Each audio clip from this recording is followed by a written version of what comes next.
ఇక సచివాలయంలో సీఎం చంద్రబాబుతో మంత్రి మండిపల్లి రాంప్రసాద్ రెడ్డి భేటీ అయ్యారు. జిల్లాల పునర్విభజన అంశానికి సంబంధించి కేబినెట్ లో చర్చ సందర్భంగా ఒక్కసారిగా కన్నీళ్లు పెట్టుకున్నారు మంత్రి రాంప్రసాద్ రెడ్డి. దీంతో సచివాలయానికి రావాలి అనంటూ సీఎంఓ నుంచి మంత్రికి ఫోన్ వచ్చింది.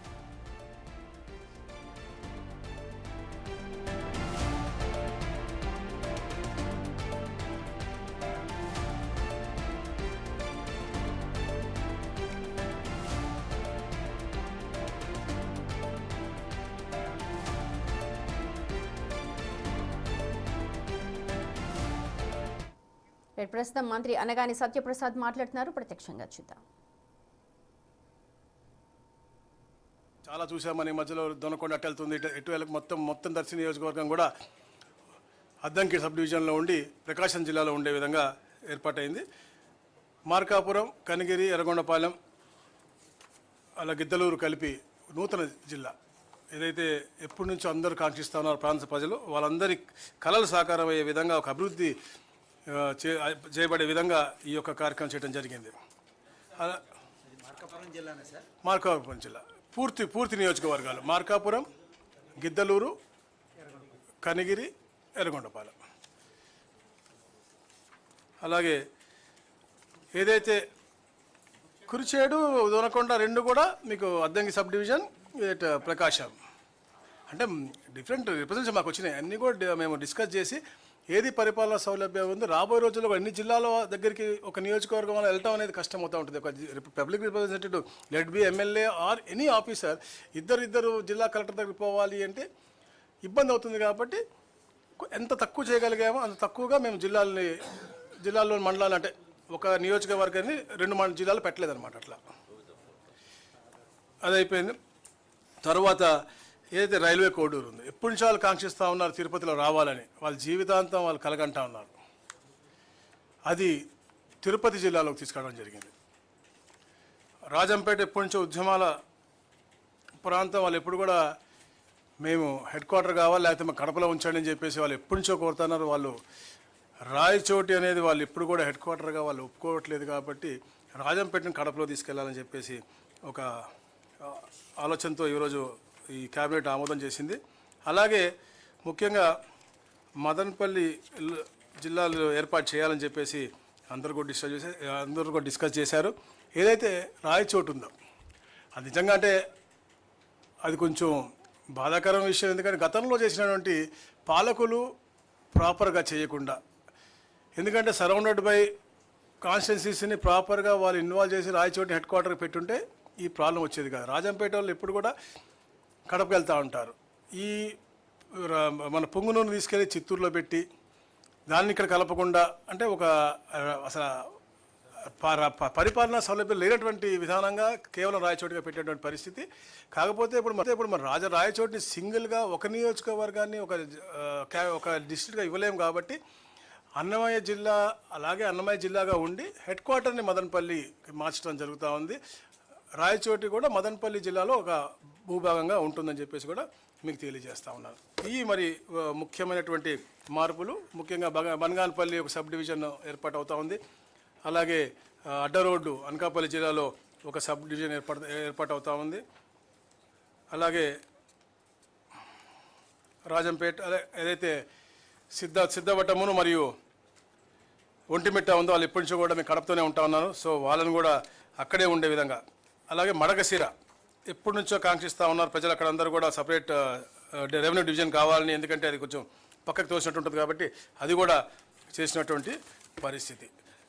ఈ విధంగా ఈ మార్పులతో నూతనంగా రీఆర్గనైజేషన్స్ అన్నీ కూడా చేసి రేపటికి అది పూర్తవుతూ ఉంటుంది. ఎందుకంటే మేము 27/11 గజెట్ ఇచ్చాం, 27/12 అన్నీ కూడా అబ్జెక్షన్స్ తీసుకుని డిస్కస్ చేయడం జరిగింది. 31 నోటిఫికేషన్ ఇస్తాం. కాబట్టి ఇవన్నీ కూడా 1వ తారీఖు నుంచి ఆచరణలోకి వస్తాయని చెప్పేసి కూడా తెలియజేస్తా ఉన్నాను. 2 జిల్లాలు. అలాగే ఆదోనిలో కూడా చిన్న మార్పు. ఆదోనిలో ఒక మండలం పెంచి ఆదోని 1, ఆదోని 2 అని చెప్పేసి అక్కడ కూడా ఏర్పాటు చేయడం జరిగింది. రాబోయే రోజుల్లో ఎట్లయినా అవసరం బట్టి ఇంకేమైనా ఉంటే కూడా అక్కడ మార్పు చేస్తామని చెప్పేసి కూడా చెప్పాము. మేము పూర్తయినాక ప్రశ్నలు తీసుకోండి. ఇంకా ఉంది finish Polavaram Madanapalle. Annamayya as it is ఉంటుంది కాబట్టి 28 అవుతుంది. మార్కప్ అదే మదనపల్లి లేదు. అన్నమయ్య జిల్లా పేరు అట్నే ఉంటుంది. అన్నమయ్య రాయచోటి విల్ బి భాగం. Head quarter is Madanapalle. It's like Annamayya at Madanapalle. You can write down as Annamayya at Madanapalle.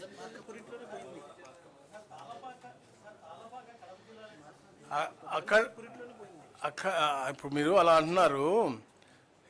ఏడుకొండల స్వామి దగ్గర ఉన్నటువంటి వ్యక్తి అన్నమయ్య. మీరు ఒక ప్రాంతానికి ఎందుకు పెడతారండి? రాజంపేటలో జన్మించాలి అక్కడే అంటే కాదు కదా. బ్రహ్మాండ నాయకుని దగ్గర సేవ చేసినటువంటి వ్యక్తి. అందరూ అలా అనుకుని ఒక పేరు ఇవాళ ఎన్టీ రామారావు గారు ఎక్కడ జన్మించారండి? నిమ్మకూరులో. ఎక్కడిచ్చారండి? అట్లా మీరు చూసుకుంటే అలాంటివి చాలా ఉన్నాయి. అట్లా ఉండదు. వాళ్ళకి ప్రాముఖ్యత ఉన్నటువంటి వారు ఎక్కడైనా పెట్టుకోవచ్చు. అందుకనే పెట్టారు. పోలవరం ఉన్నటువంటి ప్రాంతం రావట్లేదు, పక్కన ఇస్తుంది. ఎందుకంటే ఎక్కడైతే రీహాబిలిటేషన్స్ జరిగినాయో, ఎక్కడైతే మనుషులు అందరు కూడా ఇక్కడి నుంచి అక్కడికి మార్చబడ్డారో, అక్కడ డెవలప్ చేస్తానో అక్కడ పెట్టాము. Madanapalle head quarters, but it is Annamayya జిల్లా ఎట్ మదనపల్లి. అంటే ఇప్పుడు 100% మీరు అడిగిన దాంట్లో ఉంది. ఏ ఎమ్మెల్యే కావచ్చు, ఏ మంత్రి కావచ్చు, వాళ్ళ హెడ్ క్వార్టర్ పోయేదని బాధాకరమైన విషయం. గౌరవ ముఖ్యమంత్రి గారు చాలా డిస్కస్ చేసి, చాలా కన్సర్న్తో అక్కడ ఉన్నటువంటి అందరితో కూడా చర్చించి, ఎందుకంటే ఎవరు ఉండట్లేదు కాబట్టి, రాజంపేట వాళ్ళు మేము ఉండము, మేము అసేమిరాని గొడవ చేస్తున్నారు, రైల్వే కొడుకు గొడవ చేస్తున్నారు కాబట్టి తప్పనిసరి అందరితో చర్చించిన తర్వాత ఇలాంటి డ్రాస్టిక్ డెసిషన్ తీసుకోవడం వచ్చింది. రాంప్రసాద్ రెడ్డి గారు చాలా బాధపడుతూ ఉన్నారు. వారు అడుగుతూ ఉన్నారు. వారు అంటే ఎవరు కూడా కోరు వెళ్ళిపోతారు. అందుకని మీరు చెప్పినట్టుగా వారిని మళ్ళీ పిలిపించడం జరిగింది. ఇప్పుడు కూడా గౌరవ ముఖ్యమంత్రి గారు మళ్ళీ క్యాబినెట్ తర్వాత కూడా వారి రూమ్లోకి పిలిచి మాట్లాడి ఉదాహరణ జరిగింది. తప్పకుండా అభివృద్ధి చేస్తాము. రాయచోటిని ఎప్పుడు లేని విధంగా, ఎందుకంటే వాళ్ళ ఆశ చూపించిన విధానంలో కూడా ప్రాపర్గా లేదు. ఇప్పుడు వద్దు అనుకున్న వాళ్ళతో మనం ఎంతసేపు మాట్లాడగలం, ఎంతసేపు మనం కలిసి జీవించగలం? చుట్టుపక్కల అంటే ఆ రోజు పారదర్శకంగా చేసి ఉంటుంటే ఈ ప్రాబ్లం వచ్చేది కాదు. ఈరోజు వచ్చింది. దానికి ఎఫెక్ట్గా రాంప్రసాద్ రెడ్డి గారికి ఇబ్బందికరమైన వాతావరణం వచ్చింది. తప్పకుండా ఆ ప్రాంతాన్ని అభివృద్ధి పరంగా గౌరవ ముఖ్యమంత్రి గారు ఆశీర్వదిస్తారు. గౌరవ ముఖ్యమంత్రి గారు ఫీల్ అవుతూ ఉన్నారు. నేను చెప్పాను కూడా గతంలో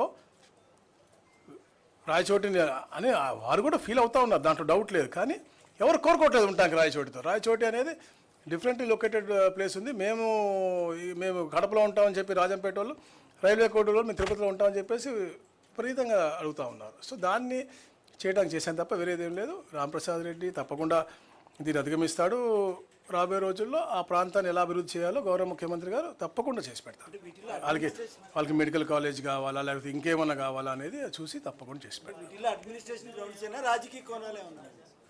కేవలం అడ్మినిస్ట్రేటివ్ గ్రౌండ్స్. గతంలో చెప్పా కదా, ఇప్పుడు పొంగనూరు ఇంతకుముందు ఏ పార్లమెంట్ అండి?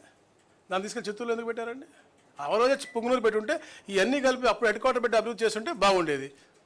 ఎందుకు పెట్టలేదని అట్లా? పొంగనూరు ఇక్కడ తీసుకెళ్ళి చిత్తూరులో అది ప్రాపర్ జియోగ్రఫీగా, టోపోగ్రఫీగా కరెక్టా? కాదు కదా. ఇది అన్ని పరంగా అన్ని వర్గాలకి న్యాయం చేసేట్టు ఉంటుంది. రాయచోటికి కూడా యాక్చువల్గా మంచి జరుగుతుంది కదా. హెడ్ క్వార్టర్ పోయింది అనే బాధ అనేది తప్పకుండా ఉంటుంది ఆయనకి కానీ, రాంప్రసాద్ గారికి కానీ. తప్పకుండా గౌరవ ముఖ్యమంత్రి గారు రాంప్రసాద్ గారికి ఎట్టి పరిస్థితుల్లో అన్యాయం చేయరు. అందుకనే వారిని కూడా పిలిచి మనం మాట్లాడడం జరిగింది.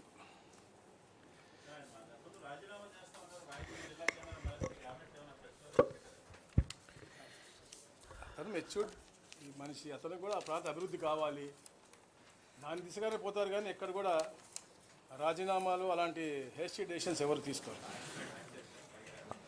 అది కాదండి, ఈ నిర్ణయాలు జిల్లాల పునర్విభజన, అదేవిధంగా మండలాల్లో పరిపాలన సౌలభ్యంగా కొన్ని మార్పులు తీసుకొచ్చాము.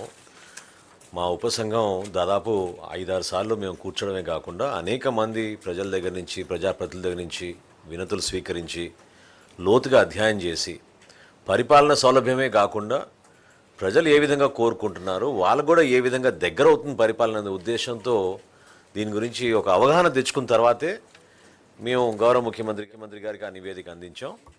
ఇందులో రాజకీయ కోణమో లేకపోతే ప్రత్యేకంగా ఒక నియోజకవర్గానికి ఇబ్బంది అవ్వడం అనేది కొంచెం ఇబ్బంది అయినా గౌరవ ముఖ్యమంత్రి గారు బాధ్యత తీసుకుని సంబంధించిన మంత్రి గారు రాంప్రసాద్ రెడ్డి గారితో కూడా ప్రత్యేకంగా ఆయన సమావేశమై ఆ ప్రాంతానికి మరింత అభివృద్ధి చేసే విధంగా మనం ఖచ్చితంగా ఒక మాట ఇద్దాం, దానికి నిలబడదాం. అయితే పరిపాలన సౌలభ్యాన్ని బేస్ చేసుకుని వితౌట్ ఎనీ పొలిటికల్ ప్రెజుడిస్ చాలా క్లియర్గా ఆనెస్ట్గా ట్రాన్స్పరెంట్గా చేసిన ఎక్సర్సైజ్లో భాగంగా ఆ కాన్స్టిట్యున్సీ రాయచోటి నియోజకవర్గంలో జిల్లా హెడ్ క్వార్టర్స్ ఏదైతే ఉందో ఈ రోజున మదనపల్లికి షిఫ్ట్ చేయాల్సిన అవసరం వచ్చింది. కాబట్టి ఇందులో వేరే విధంగా ఆలోచించాల్సిన అవసరం ఎవరికి లేదు. తప్పకుండా ఆ స్థానికంగా ఉన్న ప్రజలందరికీ కూడా మేలు జరిగే విధంగా గౌరవ ముఖ్యమంత్రి గారు స్పందిస్తారని నేను భావిస్తున్నాను.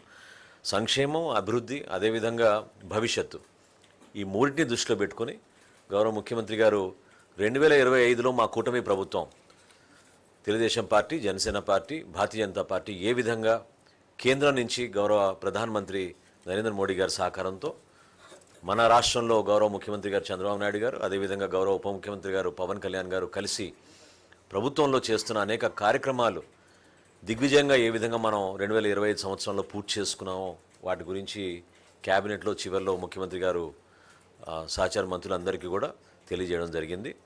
దానికి పూర్తి వివరాలు మేము మీకు అందించబోతున్నాం. కానీ ఇందాక అన్నట్టు అభివృద్ధితో పాటు సంక్షేమం ఎన్నడూ లేని విధంగా 50,000 కోట్ల రూపాయలు ఈరోజు ఎన్టీఆర్ భరోసా పెన్షన్ల ద్వారా రాష్ట్ర ప్రజలకు అందించగలిగాం. 1వ తారీఖే కాదు, 1వ తారీఖు ఒక సెలవు అయితే ఒక రోజు ముందే ఆ కుటుంబాలకి చేర్చే విధంగా ఒక నిర్ణయం తీసుకున్నాం.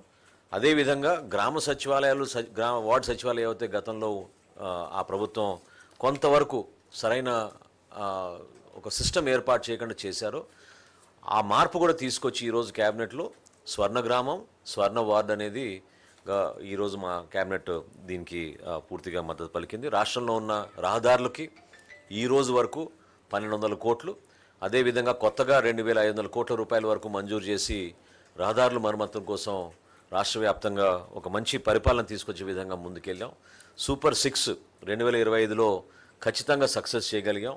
ఎక్కడ కూడా రాజీ పడకుండా అర్హత ఉన్న ప్రతి కుటుంబానికి సంక్షేమం చేరే విధంగా గౌరవ ముఖ్యమంత్రి గారు ఒక పట్టుదలతోటి ఆర్థిక ఇబ్బందులు ఉన్నా కూడా మేము వీటిని అధిగమించాం. అదేవిధంగా డిప్యూటీ చీఫ్ మినిస్టర్ గారు పవన్ కళ్యాణ్ గారు మొట్టమొదటిసారి ప్రతి గ్రామంలో కూడా గ్రామ సభలు జరిగే విధంగా ఒకే రోజున పల్లె పండుగ అనే కార్యక్రమం తీసుకొచ్చి మరొకసారి చైతన్యాన్ని నింపారు. ప్రజాస్వామ్యం నిలబెట్టే విధంగా పంచాయతీరాజ్ వ్యవస్థని మరింత బలోపేతం చేసుకుంటూ ముందుకెళ్ళిన పరిస్థితులు మనం చూసుకుంటూ వచ్చాం. ఇన్ఫ్రాస్ట్రక్చర్లోనూ, ఇన్వెస్ట్మెంట్లోనూ ఎక్కడ కూడా తగ్గకుండా మన రాష్ట్రంలో రావాల్సిన పెట్టుబడులు, ప్రత్యేకంగా విశాఖపట్నంలో మనకి గూగుల్ లాంటి సంస్థ వచ్చి డేటా సెంటర్ ఏర్పాటు చేయడం, ప్రపంచంలోనే అతి భారీ పెట్టుబడిగా ఈరోజు మనకు ప్రత్యేకత గుర్తింపు రావడం వలన నిజంగా మనందరం కూడా గర్వపడాల్సిన సందర్భం ఇది. అదేవిధంగా రాబోయే రోజుల్లో ప్రతి పౌరుడికి మరింత మెరుగైన సేవలు అందించే విధంగా ఈ వాట్సాప్ సర్వీసెస్ కానివ్వండి, టెక్నాలజీని కానివ్వండి, డేటా లేక్ ద్వారా ఖచ్చితంగా మనం ఇంకా ఇన్ఫర్మేషన్ టెక్నాలజీని ఉపయోగించాలని గౌరవ ముఖ్యమంత్రి గారు ఈరోజు చాలా స్పష్టంగా మా అందరికీ కూడా చెప్పడం జరిగింది. ఐటీ సర్వీసెస్ ఇంకా ఎనేబుల్ చేసి మరింత ఉపాధి కల్పించే విధంగా ఏ విధంగా మెగా డిఎస్సి చేశామో, ఏ విధంగా పోలీస్ కానిస్టేబుల్స్ని రిక్రూట్మెంట్ జరిగిందో వాటిపైన కూడా దృష్టి సారించి తప్పకుండా ఆంధ్రప్రదేశ్లో ఒక మంచి పరిపాలన, రూల్ ఆఫ్ లా ఎస్టాబ్లిష్ చేసే విధంగా లా అండ్ ఆర్డర్ నంబర్ 1 ప్రయారిటీగా మేము తీసుకుని, ఎస్పెషలీ గంజాయి పైన మేము చేసిన యుద్ధం, అదేవిధంగా ఒక చైతన్యం తీసుకురావడానికి మేము చేసిన మార్పులు, వీటన్నిటిని కూడా బేస్ చేసుకుని రాష్ట్ర వ్యాప్తంగా 3 ప్రాంతాలుగా మనం విభజించుకుని, ఒక పక్క విశాఖపట్నం నుంచి పశ్చిమ గోదావరి వరకు మనం ఒక క్లస్టర్గా తీసుకుని ఇండస్ట్రియల్ డెవలప్మెంట్ రావాలి, ఈ 3 సెక్టర్స్లో కూడా రావాలనే ఉద్దేశంతో గౌరవ ముఖ్యమంత్రి గారు ఈరోజు వివరించారు. రాయలసీమ ప్రాంతాల్లో ఏ విధంగా అభివృద్ధి తీసుకురాగలుగుతున్నాం, కేంద్రం నుంచి మాకు అందిన సహాయం, ప్రత్యేకంగా భారతీయ జనతా పార్టీలో ఉన్న నాయకత్వం ఏ విధంగా కొత్త రోడ్ల నిర్మాణం కూడా ప్రతిపాదించిందో, భారతదేశంలో ఎక్కడ లేని విధంగా మన రాష్ట్రానికి ఎక్కువగా ఆ రోడ్ కనెక్టివిటీ ద్వారా బెనిఫిట్ అయ్యేటట్టు మనం ముందుకెళ్తున్నాం అనేది గౌరవ ముఖ్యమంత్రి గారు వివరించారు. రాయలసీమలో ప్రత్యేకంగా తిరుపతిని ఒక ఇండస్ట్రియల్ హబ్గా చేసే విధంగా, నెల్లూరులో మనకున్న పోర్ట్స్ని మనం ఉపయోగించుకుని కొత్తగా ఏర్పాటు చేయబోయే పోర్ట్స్ కానివ్వండి, ఎయిర్పోర్ట్స్ కానివ్వండి, వీటన్నిటిని కూడా 2026 సంవత్సరంలో పూర్తి చేసుకుంటే మన రాష్ట్రానికి ఖచ్చితంగా స్వర్ణాంధ్రప్రదేశ్ దిశగా మనం ముందుకెళ్తామని ఈ సందర్భంగా గౌరవ ముఖ్యమంత్రి గారు మన రాష్ట్ర ప్రజలకి, అదేవిధంగా క్యాబినెట్లో ఉన్న మంత్రులందరికీ కూడా ప్రత్యేకంగా నూతన సంవత్సర శుభాకాంక్షలు తెలపడమే కాకుండా ఒక పట్టుదలతోటి, ఒక అంకిత భావంతో కలిసి పనిచేద్దాం, రాష్ట్రానికి మరింత మెరుగైన పాలన అందిద్దాం అనే సందర్భం ఈరోజు ప్రత్యేకంగా చెప్పడం మా అందరి బాధ్యత. కాబట్టి కూటమి తరఫున రాష్ట్ర ప్రజలకి కొత్తగా రాబోయే సంవత్సరంలో మరింత స్పీడ్ ఆఫ్ డూయింగ్ బిజినెస్ని మేము ఏ విధంగా తీసుకొచ్చామో స్పీడ్ ఆఫ్ డెలివరింగ్ గవర్నెన్స్ కూడా ఆ విధంగానే తీసుకొచ్చి ఒక అద్భుతమైన మార్పు మన రాష్ట్రంలో తీసుకొచ్చే విధంగా మేము ముందుకెళ్తామని ఈ సందర్భంగా మీ అందరికి కూడా తెలుపుకుంటాం. ఒక్క నిమిషం. పత్రికా మిత్రులందరికీ నమస్కారం. మిత్రులారా, గత 18 నెలలుగా ఈ రాష్ట్రంలో సంక్షేమం అభివృద్ధికి పెద్దపీట వేస్తూ కూటమి నాయకత్వం, ముఖ్యమంత్రి చంద్రబాబు నాయుడు గారి నాయకత్వంలో, ఉప ముఖ్యమంత్రి పవన్ కళ్యాణ్ గారి నాయకత్వంలో రాష్ట్రాన్ని ప్రగతి పదంలో ముందుకు తీసుకెళ్లే ప్రయత్నం చేస్తుంది. ప్రధానంగా ఈ 2025 సంవత్సరం ఒక ప్రత్యేకంగా ఇవాళ గౌరవ ముఖ్యమంత్రి గారు ప్రస్తావించారు. అనేక ప్రతికూల పరిస్థితుల్లో విధ్వంసకరుల పాలన జరిగిన తర్వాత అధికారంలోకి వచ్చి వాటిని అన్నింటినీ సరిచేస్తూ ఇవాళ సంపద సృష్టించడం కానీ, లేదా సంక్షేమాన్ని ప్రజల వద్దకు చేర్చడం కానీ, లేదా అభివృద్ధి కార్యక్రమాలు చేపట్టడంలో కానీ రాష్ట్రం సాధించిన ప్రగతి గురించి ఇవాళ క్యాబినెట్లో ప్రస్తావన ముఖ్యంగా ముఖ్యమంత్రి గారు ప్రధానంగా ప్రస్తావించడం జరిగింది. అయితే సహచర మంత్రులు చెప్పినట్టుగా ఆర్థిక వనరులు లేమి ఉన్నప్పటికీ కూడా ఇచ్చిన మాట ప్రకారం ప్రతి ఒక్క పథకాన్ని దేశంలో ఏ రాష్ట్రంలో లేని విధంగా సమర్థవంతంగా అమలు చేయడమే, ఎటువంటి దాంట్లో రాజకీయ కోణాలు లేకుండా ప్రజల వద్దకు సంక్షేమాన్ని చేరుస్తున్నారు. ఆ పథకాల గురించి సూపర్ 6 కావచ్చు, తల్లికి వందనం కావచ్చు, అన్నదాత సుఖీభావ కావచ్చు, లేదా దీపం పథకం కావచ్చు, లేదా మత్స్యకార భరోసా కావచ్చు, లేదా నేతన్న సేవ కావచ్చు, అనేక రకాల కార్యక్రమాలని ఇవాళ ప్రజల వద్దకు చేరుస్తున్నాం. స్త్రీశక్తి, ఒక మహిళలకి ఆర్థిక స్వాతంత్రాన్ని, సాధికారణ కల్పించే దిశ కూడా ప్రయత్నాలు జరుగుతున్నాయి. ఇదే సమయంలో అభివృద్ధిని కూడా ఇవాళ పరుగులు పెట్టిస్తున్న వైనం కూడా మనం చూస్తున్నాం.